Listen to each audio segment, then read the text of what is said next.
As Tony said, a gentleman named Ben White came, and he's on a Trans-Canada tour, and he's the author of this book. He's a young guy, he's only 26 years old. No, actually, I've done it all, yeah. And so he came and spoke in Lethbridge, which I thought was quite nice of him, because it's kind of not the biggest city to come to. And actually, I have lots of copies of these books for sale. If anyone wants one for $18 in my car.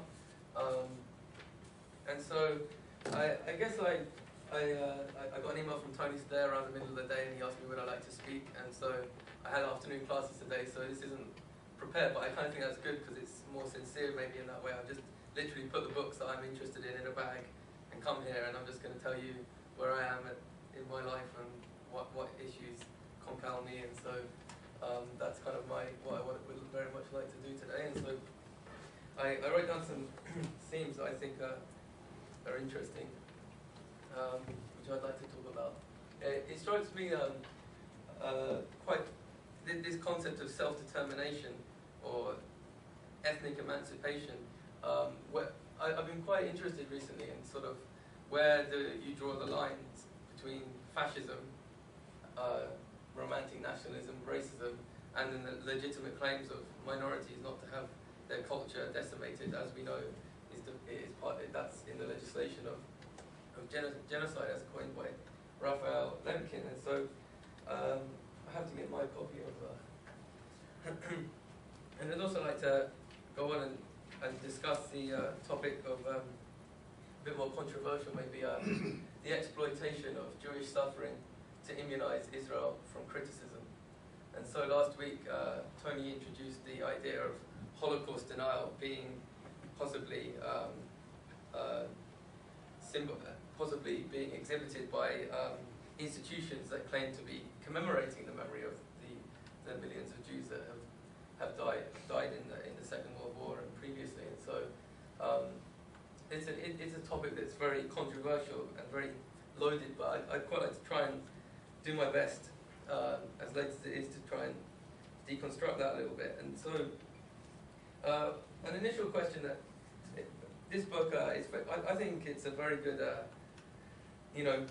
deconstruction of this, again, another loaded term, Israeli apartheid. It's obviously for Israeli citizens. I think that a lot of them speak English, a lot of them are like us, and they probably would not like to think they live in an apartheid state. Maybe the media, I'm sure the media in Israel does a similar job.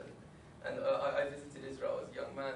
I kind of feel growing up in England, like Jewish history and the Jewish suffering was very much important to my family and in my schools, and I learned a lot about it. I visited Auschwitz just prior to emigrating to Canada. And so Ben asks a very interesting, he postulates a very interesting question.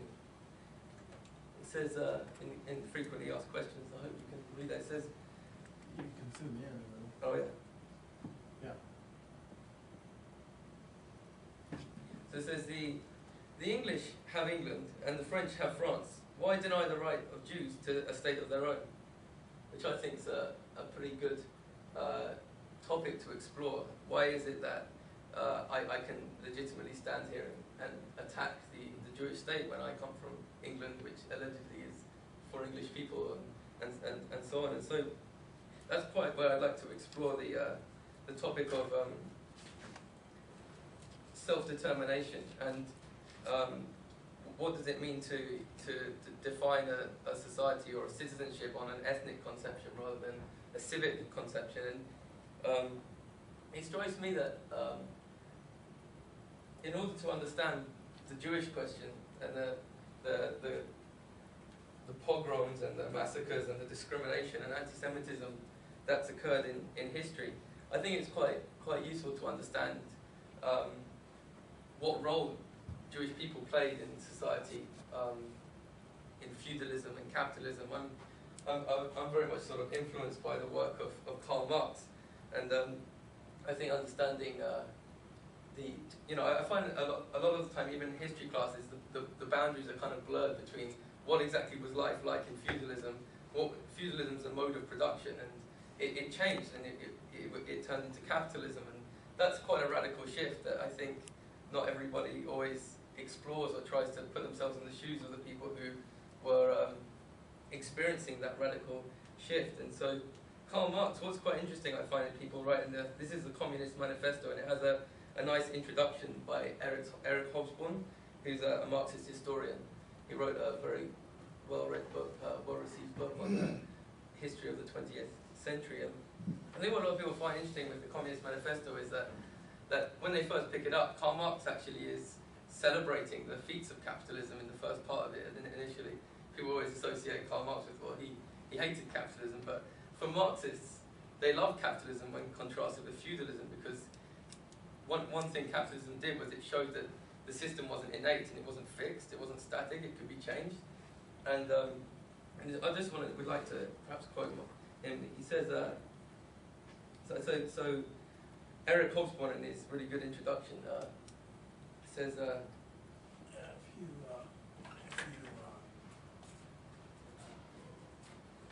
press this. oh yeah, I can read. Now you can even read it off that screen. Yeah. So Eric Hobsbawm says two things that give the manifesto its force. The first is its vision, even at the outset of a triumphal march of capitalism, that this mode of production was not permanent, stable, the end of history, but a temporary phase in human history, one due, like its predecessors, to be superseded by another kind of society. And so that's quite an interesting concept to contemplate. And so, and there's another. So Marx says the weapons with which the bourgeoisie. So the bourgeoisie were the emerging industrialists, the people who wanted to make money and didn't like the kind of notion of someone having their God-given place in society, as it was mandated under feudalism. And so Marx says the weapons with which the bourgeoisie, I say Marx and Engels wrote this too, much forgotten. The weapons with which the bourgeoisie fell feudalism to the ground are now turned against the bourgeoisie itself. But not only has the bourgeoisie forged the weapons that bring death to itself, it also called into the existence the men who wield those weapons, the modern working class, the proletarians. And so, what Marx and Engels, and you shouldn't forget Engels, Marx once got his chambermaid pregnant and Engels took the rap for it, so his wife didn't find out, so we shouldn't always forget Engels' dedication to Karl Marx's life. What I think's what came out of this, if we put ourselves in the shoes of the people who were reading this, was that it was deemed, just as feudalism destroyed itself or was destroyed, that capitalism would inevitably be destroyed. It wasn't something people thought would be maybe happen. And so a lot of people, especially Jewish people, of course, because they suffered such discrimination, they saw a brighter future ahead of them through socialism and communism, and sought to. A lot of Jewish people embraced socialism and communism, which is partly why Hitler went on about this Judeo-Bolshevik conspiracy, because there's a kernel of truth in that. There's a lot of Jewish people really embraced it because they saw it as the only solution to their problems and the bigotry. And so I think this book really opened it showed me a lot of information, and to try and understand why it is that Jewish people suffered so much in history. And he starts right from when Jewish people left Palestine and migrated for economic reasons, for trade, because there wasn't much offered in that tiny polity called Palestine, and takes it through history.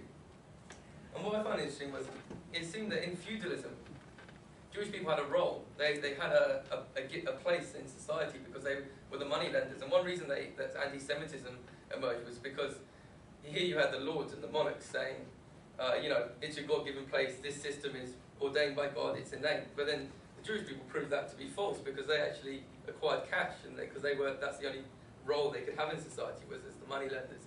And in many ways they were kind of tolerated, and obviously there was pogroms when people who felt threatened by them economically. So the point I'm trying to make is that to understand the Jewish question, I believe you have to look at their economic role. I think there's a lot of confusion by looking at religion or racism, but I think that to understand the contemporary situation, we need to understand history, right? And I think that this book was particularly prescient and interesting. And so Abraham Leon was a Jew and a socialist, and he was gassed in Hitler's